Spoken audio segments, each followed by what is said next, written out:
It's time to meet the most important car in Alfa Romeo's history. It's not a sports car. It's not the latest exciting coupe. It's not a supercar.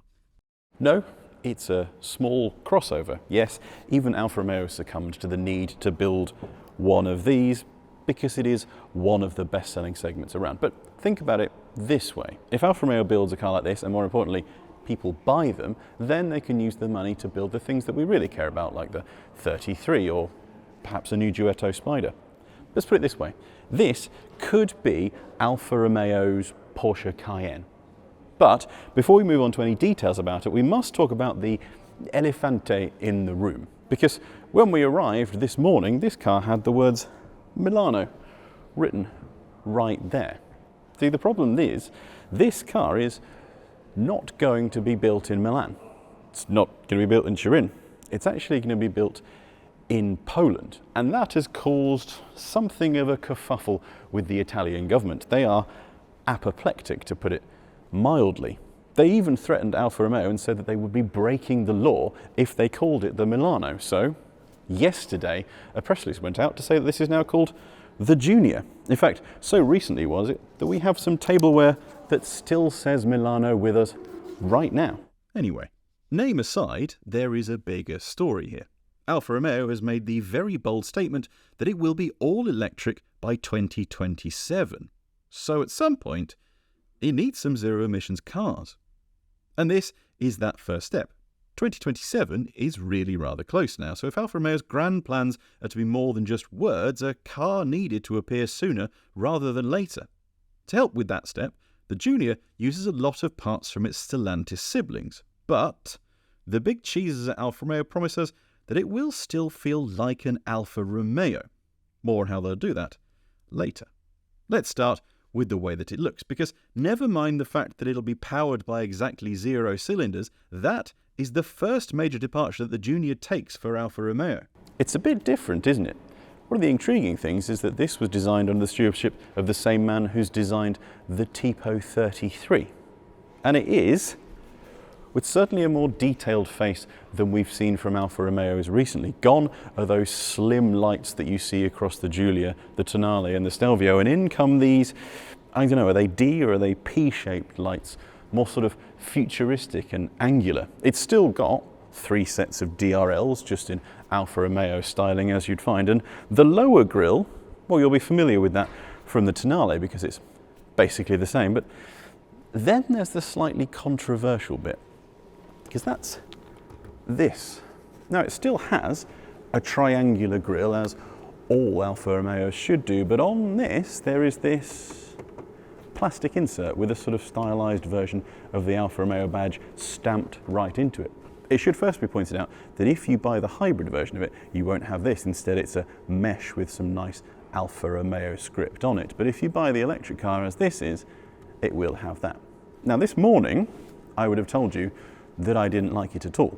But having seen it in the flesh, I'm starting to soften on it. And having spent some time talking with the chief designer of Alfa Romeo, the purpose of it becomes slightly more clear. Because as we move into the future of Alfa Romeos, they will all be electric. Indeed, the new Stelvio and Giulia have been designed and are apparently in a room just over there, although they won't let us see them. And they won't have grills at all because they don't need to take air into an engine. In fact, to take air in would be inefficient. So they will be closed off.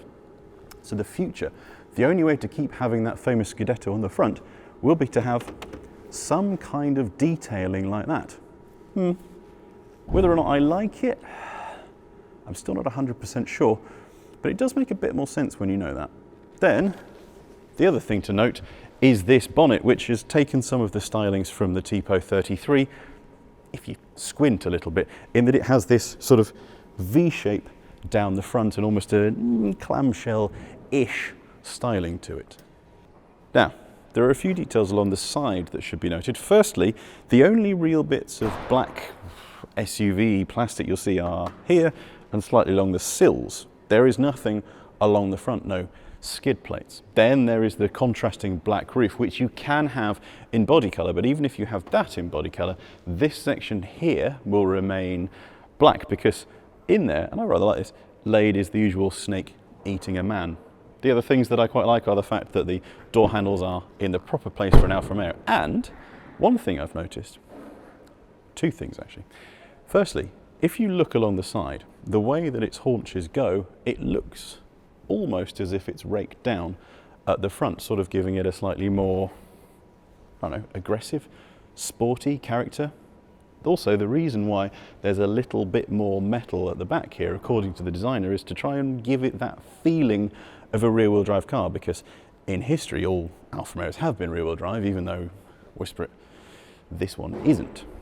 Some of my favourite features are actually round the back, because here we have what we would call a camtail, or in Italian a coda tronca. And coda tronca literally just means truncated tail. Now, you've seen a camtail before. The Ford GT40 has one, the Ferrari Breadvan has one, the Alfa Romeo TZ1 has one, and this is no Alfa Romeo TZ1, but it's a nice comparison. What happens with a camtail is you have this very sloping rear into a very upright back. The purpose of that is to mimic the aerodynamic properties of a teardrop. A teardrop is the ideal aerodynamic shape, but tapers to an end. But if you created a family car that was the perfect teardrop, the end of it would be somewhere off camera over here, and every time you tried to open the boot, you would smash your shins into the back. So the truncation here creates an airflow that sort of acts like the back of the car was still there, and means that it has the perfect way for the rest of the air to leave the car. I kind of like it. It's different, and some of the extra bits of metal have been styled up here to give you more of a differentiation from the rest of the cars built on this platform. Also, as was pointed out earlier, the windscreen has been made so it looks like it's almost upside down. It's sort of shorter at the bottom than it is at the top.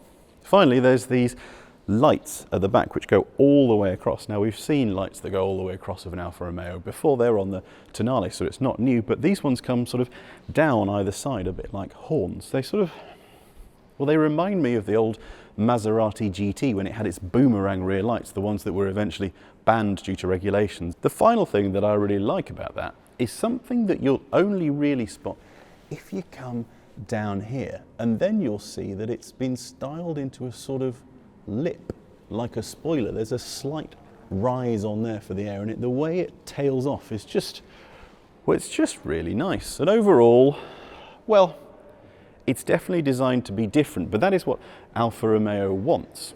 They say that the next Giulia and Stelvio, those are going to be beautiful. Those are going to be absolutely exquisite cars. And speaking to the head of Alfa Romeo earlier, Jean-Philippe Imperato, he described him as a grande bomba, a really, really beautiful piece of design. This has been given, and I quote, more details, more content, because it needs to stand out. Ah, we forgot to mention the wheels. This is the latest take on Alfa Romeo's classic telephone dials, but as you can see, there are only 4 holes. That change is designed to mimic the classic quadrifolio badge. To be honest, it sort of looks a little bit empty. Before we talk about how that affects its alpha-ness, just a few facts. There's only one battery size available, 54 kilowatt hours, and you can get the Junior as either just a plain Alfa Romeo Junior, where you get 154 horsepower, or as a Junior Veloce, which will bring 240. Range is expected to be around 250 miles on a WLTP cycle, or 200 for the Veloce. Oh, and the hybrid has a 1.2 litre petrol mated to a front axle motor to give 134 horsepower. The Junior sits on Stellantis' eCMP platform, which is also used by the Peugeot 2008, the Vauxhall Mocha, and the Fiat 600, which doesn't sound massively promising, but there are some reasons to have hope. Now, the first thing to point out is that while this has been designed to look and feel like a small crossover, it's actually only 3 centimetres taller than the old Giulietta. So really, this is a hatchback. It's also not got a particularly high ride height, so it's not going off-roading anytime soon. While it might have the same platform underneath as those other cars, pretty much everything else is different. This has its own unique steering. It should be the fastest in its class, according to Alfa Romeo. It has, if you buy the Veloce, a Torsen limited slip differential. It also has a much stiffer chassis than the others. And not only has it been designed on Alfa Romeo's legendary Balocco test track, the people who were doing that development are the same ones who designed and built the Alfa Romeo GTA, which was a bit of a monster. The other promising thing about this car is just being in here, where, yes, there's definitely some pieces that are shared between this and other Stellantis brands. For example, I'm absolutely sure I've seen that screen and some bits of the surround before, but this feels Alfa Romeo.